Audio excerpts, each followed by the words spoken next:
Let's turn to this military action by Russia in Syria. We're only 2 days into this. Already there's been a diplomatic war, if you will, of words. The United States saying that the Russians are bombing not targets that where the Islamic Front is not. The Russians saying, no, we're bombing the Islamic Front, we're bombing terrorists. But also Vladimir Putin telling Charlie Rose this weekend on 60 Minutes that, look, we are in support of the Assad regime.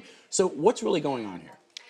Well, Russia's doing what it said it would do, which is, in their view, backing up the Assad regime they think is the best way to defeat ISIS. But for them, they define anyone who opposes the Assad regime as a jihadist, as an extremist. And so they're putting that label on groups that even the United States thinks are moderate, who have been vetted, that the U.S. has been friendly to.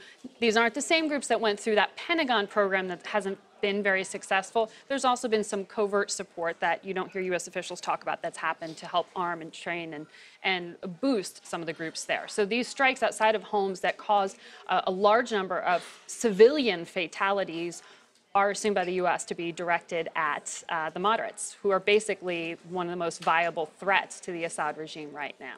So it's two different things. Yes, we want to both the U.S. and Russia defeat ISIS, but we have two very different ways of doing it. It's obviously a very fragile situation and one that we'll continue to follow. Margaret Brennan, thank you.